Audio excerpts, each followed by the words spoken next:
నన్ను ఎప్పుడు ఒక కొడుకులా చూసుకుని ఫస్ట్ మా నాన్నగారికి పాదాబంధనం చేయాలి. అమ్మ అంటానికి నా కూతురు పాపం దానికి ఇంకేం చెప్పలేము. కానీ గ్రేట్, ఆయన గ్రేట్ మెయిన్, ఆయన సపోర్ట్ ఎక్కువ. ఎలాగో వెళ్ళావు, నీకు ఇష్టం, ఇంక ఇష్టం అయిపోయింది, కలమ్మ తల్లి నీ అందరూ ఉంది, లేకపోతే నేను తెచ్చుకోలేవు పేరు, నీ ఇష్టం వచ్చినట్టు చెయ్యి. మరి నువ్వు ఇన్ని చేస్తాం నీకు ఫైనాన్షియల్గా ఏమి సపోర్ట్ చేయలేదా? అప్పట్లో ఎవరు నాన్నగారా? నాన్నగారు కాదు, నువ్వు అన్ని క్యారెక్టర్స్ మనం చేసిందే డబ్బు కోసం, నిజానికి నీకు అసలు అవసరం లేదు, నీకు గైడెన్స్ లేదు, ప్రాపర్ గైడెన్స్. నేను ఒక దాన్ని వచ్చాను, ఇక్కడ ఇల్లు తీసుకుందామన్నా అడ్వాన్సులు డబ్బులు ఇవన్నీ కావాలి. డిమాండ్ చేయలేదు నేను. మెయిన్ ఏంటంటే నేను ఫస్ట్ ఆర్టిస్ట్ అవ్వాలి, డిమాండ్ చేస్తే ఆ క్యారెక్టర్ ఇంకొకరికి ఇచ్చేస్తారు అని నేను ఎవరికైనా డిమాండ్ చేయలేదు. ఇప్పుడు అడుగుతున్నాను ఇలా కావాలి అలా కావాలని, అప్పుడు నాకు లేదు. రోజుకి చేసుకుంటూ వెళ్ళిపోయేదాన్ని కదా. ఆ ఇచ్చిన ఎలా ఉండేవి, ఇంట్లో సరుకులు తెచ్చుకోవడమో, లేకపోతే అమ్మ మెడిసిన్ పంపించడమో, లేకపోతే ఇంటది కట్టుకోవడమో, ఇలాగే ఇప్పటికీ అదే లైఫ్, ఇప్పటికీ అదే లైఫ్.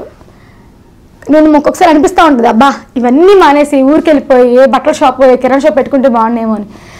అంటే చేతులు డబ్బులు లేనప్పుడు, షూటింగ్స్ రానప్పుడు అయిపోయింది ఇంకా ఒక పిచ్చి ఆలోచన అనమాట. మళ్ళీ అన్నీ రిలీఫ్ అవుతాను. చచ్చి లేదు, అవును మొన్న పోయిన నెలంతా మనం ఆడుకున్నాం, ఇండస్ట్రీని మనం పెట్టుకున్నారు, ఇప్పుడు అందులో మన క్యారెక్టర్ లేదు, సో వస్తుంది వెయిట్ చేద్దాం అని. మొన్న అయితే 2 months నాకు హెల్త్ కొంచెం ప్రాబ్లం అయింది, పేగు ఇన్ఫెక్షన్ అయ్యి అది కట్ చేస్తా అన్నారు. సో ఓవర్ డైటింగ్ అయిపోయి పేగు ఆరిపోయింది. సో నేను ఇంట్లోనే పడుకుని ఉన్నాను 2 months, షూట్స్ లేవు. తర్వాత పాపం అన్నీ కొత్త సీరియల్ సిటీ ప్లస్కి కూడా ఆహ్నా పెళ్ళి అంటే ఇవన్నీ ఒప్పుకున్నాను. ఒకటి ఆల్టర్నేట్ పెట్టేసుకోండి, మీకు ప్రాబ్లం కాకూడదు నాకు ప్రాబ్లం కాకూడదు అని కొన్ని ఎపిసోడ్ చేశాను. తర్వాత ఆల్టర్నేట్ నవీన్ పెట్టుకున్నారు, వేరే నవీన్ ఉంది కదా తను పెట్టుకున్నారు. ప్రజెంట్ ఇంకా అమ్మ నా కొళ్ళ మన జీతీలు మాత్రం వదలలేదు, నన్ను వదలలేదు. ఎందుకంటే ఎలా ఉన్నా పర్లేదు పాపం, వాళ్ళు ఒకటే అన్నారు తన్ని పిలవండి వచ్చి క్యారెక్టరే ఇది కదా అని చెప్పి. ప్రస్తుతానికి ఆ సీరియల్ మీద రన్నింగ్ అవుతుంది ఇప్పుడు. కానీ నీలో ఒక టాలెంట్ ఉంది కాబట్టి ఇప్పుడు ఈ షో చూసాక నీకు ఇంకా చాలా ఆఫర్స్ రావాలి, నువ్వు చాలా బిజీ అయిపోవాలి, ఒక మంచి అబ్బాయితో పెళ్ళావాలి. పప్పాన్నం కోసం చూసారా, నీకు సొంత పిల్లలు పుట్టినా నువ్వు ఒక అమ్మాయిని అడాప్ట్ చేసుకోవాలి. సొంతమే వద్దు, అడాప్ట్ చేసుకుంటా. ఇప్పుడు రత్నం ముజ్జుని పెట్టు, రత్నం పంచుకుని పుట్టిన బిడ్డలు కూడా చూడట్లేదు, బయట వాళ్ళకి ఎక్కువ విశ్వాసం ఉంటుంది. చూస్తున్నావు కదా మేమని. అంటే ఆడపిల్లలోకే, మగపిల్లలు చూడరమ్మో, మగపిల్లలు చూడరు, ఆడపిల్ల మనం ఓకే. సో ఇలాంటి చెంచు, ఈ యాంగిల్ చెంచుల్లో చాలా డిఫరెంట్ యాంగిల్స్ ఉన్నాయి. అవును, ఇది నీ ఫ్యూచర్, నీ పాస్ట్. నేను చూసి చాలా మంది అమ్మాయిలు ఇన్స్పైర్ అవ్వాలి. అంటే జీవితంలో ఒక స్టేజ్ లో మనం ఏం చేసినా, మనం డబ్బు కోసం చేసినా, మనకి ఎవరు సపోర్ట్ లేకున్నా, ఈరోజు సెలబ్రిటీ అయ్యావు, ఇంత ఎదిగావు, ఇప్పటికే బిజీగా ఉంటున్నావు. చెంచు అంటే ఉన్న అందరికీ, తెలుగు వాళ్ళందరికీ తెలుసు. సో లైఫ్లో ఏది పోదు, ఏ టైంలోనైనా మన కష్టానికి మనకు ఫలితం దక్కుతుంది అనడానికి ఒక బెస్ట్ ఎగ్జాంపుల్ చెంచు. అదైతే నిజమే. అంటే చెప్పడానికి సింపుల్గా అయిపోవచ్చు, అనుభవిస్తే తెలుస్తుంది దాని బాధ ఏంటనేది. చాలా అనుభవించాను, 1-2 కాదు. అసలు ఎంత టెన్షన్ అంటే, ఒంటరిగా ఆడపిల్ల ఉంటే చాలా కష్టం ఇండస్ట్రీలో. అది కూడా ఇప్పుడు ఫాస్ట్ అయిపోయింది కాబట్టి ఇప్పుడు కష్టం లేదు, ఈజీ అయిపోతుంది క్యారెక్టర్స్ అవి. అప్పట్లో అలా లేదు కాబట్టి నేను చాలా కష్టాలు పడ్డాను. అది మనం చెప్పుకుని ఉంటే అర్థమై ఉంటుంది. అలాంటప్పుడు తలుపులు వేసుకొని, తలుపులు కొట్టినా తీయకుండా చేయకుండా అలా దాక్కుని చేసిన రోజులు కూడా ఉన్నాయి. కానీ ఒకటే, ముందుకి అడిగేసిన తర్వాత వెనక్కి తీయకూడదు నాది. ఎందుకంటే నాకు తెలిసింది ఒకటే, ఆర్టిస్ట్గా ఇది ఒక జాబ్ తప్ప ఇంక వేరే జాబ్ నాకు తెలీదు. కొంతమంది చాలామంది ఇంట్రెస్ట్తో వస్తారు, భయపడి వెనక్కి వెళ్ళిపోతారు. అలా వెళ్ళిపోతే ఇంకేముంది, మళ్ళీ ఊళ్ళో కూర్చొని అగ్నిలు కడుక్కొని చేసుకుంటూ కూర్చోవాలి. వెళ్ళొద్దు, ట్రై చేయండి, ఆత్మవిశ్వాసంతో ట్రై చేయండి, మీరు కంపల్సరీ పైకి వస్తారు. నేను అంత మించి ఏం చెప్పాలి తెలియదు. ఎలా ఓవర్కమ్ అయ్యో మరి? జనరల్గా మనం గ్లామరస్గా టీవీలో కనిపిస్తేనే చాలా మంది మనకి ప్రపోజల్స్ వస్తుంది. అలాంటిది నువ్వు అలాంటి క్యారెక్టర్ చేసినప్పుడు చాలా మంది అబ్బాయిలు నీ వెనకాల పడి ఉంటారు. నాకు లక్ ఏంటంటే, ఇప్పుడు ఫేస్బుక్స్లో కానీ కల్వార్కోలు చేశాను కదా మదర్గా, అది ఆ క్యారెక్టర్, ఆ గెటప్లో నన్ను ఆల్రెడీ మ్యారీడ్, నువ్వు ఆల్రెడీ నా కూతురు అందరూ అనుకుంటారు. ఇప్పటికీ నన్ను అందరూ ఫేస్బుక్లో కూడా హాయ్ ఆంటీ అంటారు. ఆంటీయా అనుకుంటాను నేను. అంటే అప్పుడు మనకి 19, 20, 22 ఆ ఏజ్లో కూడా నన్ను ఆంటీ అనేవారు. అంటే ఆ క్యారెక్టర్ చాలా మంది అడిగారు డౌట్, ఎందుకంటే మీరు అన్ని అలా ముళ్ళేసుకుని అలా పెద్దగా చేస్తారు, ఫొటోస్ పెడితే ఇలా ఉంటారు అంటే, నాకు ఇష్టం అలా ఉండడం, అలా ఇష్టం అండి. నాకు ఒక క్యారెక్టర్ అలా సెట్ అయ్యింది, నేను ఆ క్యారెక్టర్ చేస్తాను అని. చాలామంది తెలీదు నేను ఎలా ఉంటానని. అసలు ఇప్పుడంటే ఇలా ఉన్నా ప్యాంట్ షర్ట్లో వేసినప్పుడు కూడా చాలామంది డౌట్ బయటకు వెళ్తే తనేనా చెంచు కూతురా, అలాగే ఉంది, వాయిస్ ఇస్తే నీ చెంచు కదా అంటారు. సో అందుకని నాకు చాలామంది ప్రపోజ్ అంటే చెప్తారు ఫేస్బుక్స్లో ఇట్లో చాలామంది, మీరంటే నాకు ఇష్టం, ప్లీజ్ చేసుకుందాం పెళ్ళి అది. ఇప్పుడంటే ఓకే, నువ్వు ఆ క్యారెక్టర్స్ చేస్తున్న టైంలో కూడా నీకు బ్యాడ్ ప్రపోజల్స్ కూడా చాలా వచ్చి ఉంటాయి. వచ్చినాయి. నువ్వు ఎలా ఓవర్కమ్ చేసావు వాటిని? అప్పుడు ఫోన్స్ అనేది తక్కువ, నేను లిఫ్ట్ చేసేది కూడా. లిఫ్ట్ చేసినా చాలా వర్గర్గా తిట్టేదాన్ని, నేను చాలా వర్గర్గా తిట్టేదాన్ని. నువ్వు చేసే జాబ్ ఏంట్రా, నీకు అది గురువు, నాకు ఇచ్చే జాబ్ నాకు గురువు, ఇది నేను వాళ్ళు చూపించుకున్నాక వాళ్ళు అమ్ముకోవట్లేదు, పిచ్చి పిచ్చి నాటకాలు తప్పొద్దు, ఫోన్ పెట్టి. చాలా ఇది మామూలుగా మాట్లాడాను, చాలా ఓవర్గా ఉండేది. అప్పుడు టార్చర్ ఎక్కువ ఉండేది ఫోన్లో, నైట్ పడుకోవడానికి కూడా ఉండేది కాదు. అంటే మన ఫొటోస్ ఇస్తాం, బ్యాక్గ్రౌండ్ వెనకాల ఫొటోస్లో నెంబర్ కాంటాక్ట్ కంపల్సరీ ఉంటుంది. అక్కడ ఆఫీసుల్లో ఉండేవాళ్ళు కానీ అలా చాలా చేసేవారు. మెయిన్ ఏంటంటే ఈ రామ్ సత్యనారాయణ గారి టీం ఏంటంటే మాకంతా ఒక స్కూల్లో అయిపోయింది. ఇప్పుడు అభినయశ్రీ కానీ, సుమన్ గారు కానీ, సాయి కుమార్ కానీ, సాయి కిరణ్ అందరూ కూడా ఏంటంటే మాకు అలా మేమే రన్నింగ్ అవుతుంది వాళ్ళం కదా, ఒక ఫ్యామిలీగా ఉండేది. వాళ్ళ నుంచి డిస్టర్బెన్స్ ఉండేది కాదు. వాళ్ళ ఫ్రెండ్స్ ఏమైనా చూడడానికి వచ్చినప్పుడు కాంటాక్ట్స్ తీసుకున్నప్పుడు అలా కొంచెం ఆ నైట్లో అంతా ప్రాబ్లం అయ్యేది, నాకు చాలా ప్రాబ్లం అయ్యేది. నిద్రలు ఉండేది కాదు. బయటకు వెళ్ళినప్పుడు కామెంట్స్ కూడా, కొన్ని వీడియోస్ ఉంటాయి అవి చూసి నన్ను బయటకు వెళ్ళినప్పుడు కూడా ఇచ్చేయడం, బాగుందా ఆ సీన్, బాగా చేసావా, ఇలా చెప్పడం చాలా చాలా చేశాను, చూసావా, చూసుకో అయినా చేసుకో, నన్ను ఎందుకు అడుగుతున్నావు ఇలా అంటే వాళ్ళకి చెప్పేదాన్ని. ఇలా అవి చూసారే, చూస్తారు అలా ఉంటే వాళ్ళు ఇంకా ఏడిపిస్తారు. నేను తప్పు చేయనప్పుడు నేను ఎందుకు భయపడాలి, నాకు జాబ్ నాకు అది. సో అందుకని నేను భయపడలేదు. చూస్తే చూడరా, ఎందుకు చెయ్యి, నన్ను ఎందుకు మళ్ళీ మధ్య దొబ్బుతున్నావు ఇలాగనే దాన్ని పెట్టేసేదాన్ని ఫోన్. సారీ. సో ఈ యాంగిల్లో ఉన్న మళ్ళీ భక్తి కూడా చాలా ఎక్కువ, మాలలు వేసేసుకుంటుంది, పూజలు చేసేస్తుంటుంది. దుర్గమ్మ అంటే చాలా ఇష్టం, బాబా అంటే చాలా ఇష్టం. దుర్గమ్మ 15 సంవత్సరాలు గురుభవాని నేను.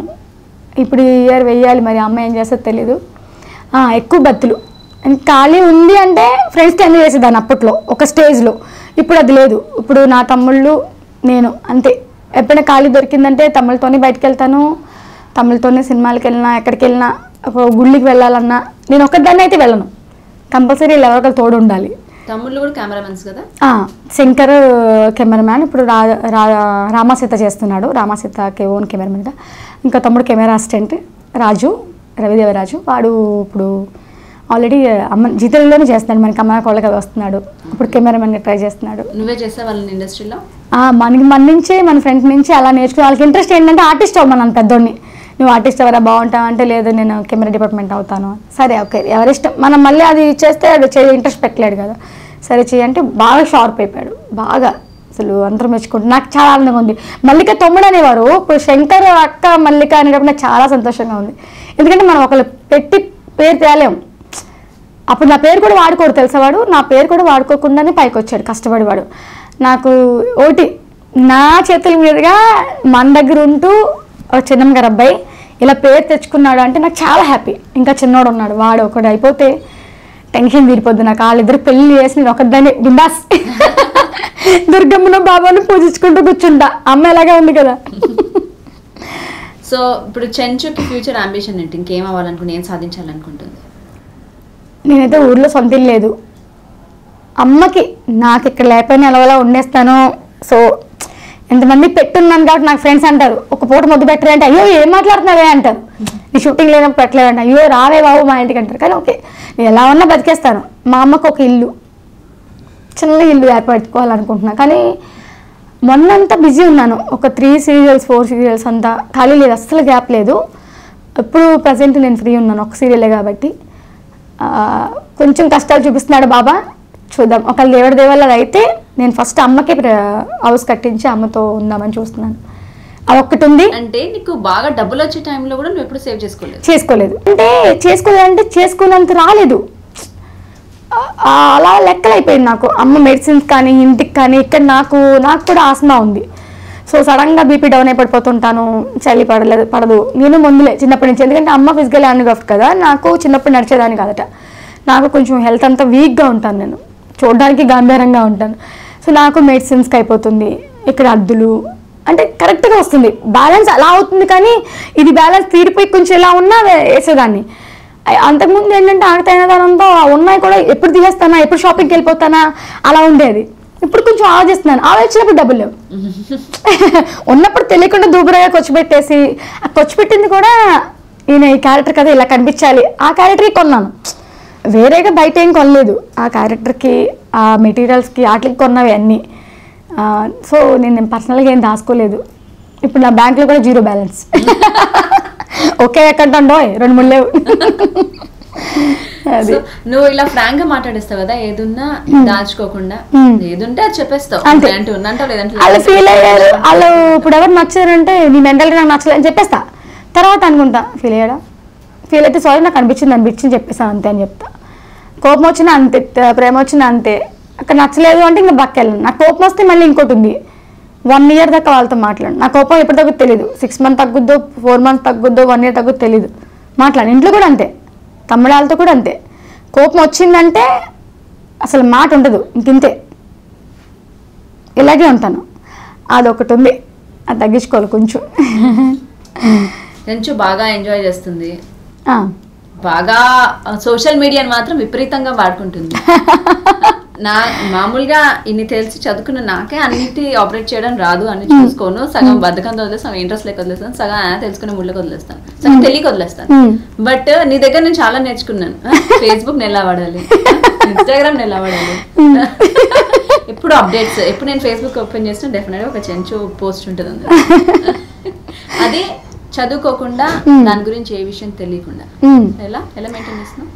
అంటే నాకు అసలు యాక్చువల్లీ నాకు ఫస్ట్లో అయితే నా సంతకం చేయడానికి చేయనికేది నాకు రాదు, తెలుసు కదా అమ్మడు నీకు, అసలు రాదు. ఎందుకంటే చదివి ఎక్కలేదు కూడా నాకు. అలా స్కూల్లో డుమ్మా పెట్టి వెళ్ళిపోయేదాన్ని కానీ ఎక్కలేదు. నాకు ఫేస్బుక్ గురించి నేర్పింది మా ఫ్రెండ్ స్వాతి, ఇదే వాడతాను. మేము 15 సంవత్సరాల మధ్య ఫ్రెండ్స్, మీ ఇద్దరు సత్య. మేము ఎప్పుడు బెస్ట్ ఫ్రెండ్స్ అన్నమాట. ఎప్పుడు ఫేస్బుక్లో చూస్తూనే ఉంటారు, ఫొటోస్ పెడతా ఉంటాను. వాళ్ళు చెప్తూ ఉండేవారు, కొన్ని రోజులు మనకి షేర్ చేసినప్పుడు ఫేస్బుక్ లేదు నాకు. లేపడం ఏంటి, తీసుకోవాలి కదా, నువ్వు ఆర్టిస్ట్ అయ్యో లైక్స్ అంటే ఏంటి నాకు రాదు. వాళ్ళు ఏమైనా కామెంట్ చేస్తే అమ్మో ఫేస్బుక్ అంటే నా భయం. అప్పుడు మళ్ళీ నావన్నీ పాత ఏం తీస్తారో, మళ్ళీ ఎందుకు వచ్చింది బ్యాడ్గా అవుద్దేమో అని. సో వాళ్ళు చెప్పడం బట్టి స్టార్టింగ్ పెట్టాను, అలా హాయ్ అనడం, హలో హవర్ యూ అన్న. సో బాగుంది, ఫ్రెండ్లీగా మూవ్ అవుతున్నారు అందరూ. వాళ్ళు చూస్తే తను ఎక్కువ తనే ఆపరేట్ చేస్తుంది నాది. అంటే మెసేజ్ల వరకు తనే పెడుతుంది, నేను పెట్టు అని ఫోన్ చేస్తే తను ఓపెన్ చేసి పలానానికి చాట్ చేస్తుంది అనమాట. నాకు చాటింగ్ అయితే రాదు, చదువులేదు మూల. హాయ్ బాయ్ వరకు చిన్న చిన్న మీనింగ్స్ పెడతాను. ఎక్కువ ఏంటంటే మనం ఇండస్ట్రీలో కనిపించాలి. 1 month నేను ఫొటోస్ పెట్టలేదు, ఎందుకంటే షూటింగ్స్ ఉన్నప్పుడు పెట్టను. కొన్ని పెడతాను, షూటింగ్స్ బాగాలేనప్పుడు ఎక్కువ పెడతాను. ఎందుకంటే అప్పుడు ఖాళీగా ఉంటాం, ప్లస్ ఎక్కువ బయట ఫ్రెండ్స్తో ఎంజాయ్ చేస్తూ ఉంటాను కదా. అంతకుముందు అయితే బాగా ఎంజాయ్ చేశాను, ఫుల్ డిస్కోస్ అని అవన్నీ ఇవ్వని. ఇప్పుడు అన్నీ మానేశాను. సో నాకు ఇప్పుడు డిస్కో అన్నా, ఎంజాయ్ అన్నా, ఆనందం కలిగించాలన్నా, ఫ్రెండ్షిప్ అవ్వాలన్నా ఫేస్బుక్ అండ్ వాట్సాప్, ఇందులోనే ఎక్కువ. నాకు ఇంకోటి ఉంది, మా ఫ్రెండ్స్ ఎవరు కూడా నాకు వాట్సాప్ ఇంగ్లీష్ పెట్టరు, ఓన్లీ వాయిస్. ఎక్కడున్నా మళ్ళీ ఏం చేస్తా, మళ్ళీ నా జీవితంలో నేను వాయిస్ మెసేజ్ పెట్టే ఏకైక వ్యక్తి మాత్రం ఎందుకంటే నా ఫ్రెండ్స్ ఫస్ట్ పెట్టినా కానీ చెప్తా, బాబు ఇంగ్లీష్ ప్లీజ్ వద్దు, తెలుగులో పెట్టండి, వాయిస్ పెట్టండి, నాకు రాదు నాయన, చూడడానికి అంత ఫాస్ట్గా ఉన్నారో ఏంటని చెప్పి అంట. మ్యాక్సిమం నా ఫోన్లో చూస్తే అన్ని వాయిస్లే ఉంటాయి. అలా కొంచెం ఇంట్రెస్ట్ పెరిగింది. ఇంకా ఫోన్లు చేయడం మానేసి వాట్సాప్లో కూర్చుంటున్నాను. ఫేస్బుక్ కూడా ఎలా అంటే మనకు వచ్చే లైక్స్ బట్టి కూడా మనల్ని ఎంతమంది అభిమానిస్తున్నారో, మనల్ని ఎంతమంది చూస్తున్నారో ఒక ఐడియా కూడా వస్తుంది కదా, అందుకే నాకు అది ఇష్టం. చెంచు ఇంకా ఉన్నాయా? నువ్వు చిన్నప్పుడు ఇలాగే లైఫ్ ప్రాసెస్ లో జరుగుతున్నప్పుడు హైదరాబాద్కి వచ్చావు. అలాగే నీ లైఫ్ లో నువ్వు ఒకసారి రాంగ్ గైడ్ అయ్యావు. నేను ఎవరో పని నీకు చెప్తా అని చెప్పి బాంబేకి ఇక్కడికి తీసుకెళ్ళి, అవునవునవును, తర్వాత నేను రాంగ్ గైడెన్స్ అయ్యి నువ్వు అక్కడ నుంచి చాలా స్ట్రగుల్ అయ్యావు తప్పించుకొని ఇక్కడ స్టోరీ మధ్యలో రాంగ్ గైడ్ అవుతున్నారు చాలా, ఇంకా స్టిల్ కూడా. ఇప్పుడు మనం సావధాన్ ఇండియా ఎలాంటివి చూసినా చాలా మంది అమ్మాయిలు ఈ స్ట్రగుల్ లో ఇంకా ఉన్నారు. వాళ్ళకి ఎలా బయటికి రావాలో తెలియట్లేదు, అలా అవ్వలేక అక్కడ చేసుకున్న వాళ్ళు చాలా మంది ఉన్నారు. బట్ నువ్వు బయటకు వచ్చి ఈరోజు సక్సెస్ అయ్యావు. సో అది వాళ్ళకి చాలా మందికి ఇన్స్పైర్ అవ్వాలి ఆ స్టోరీతో.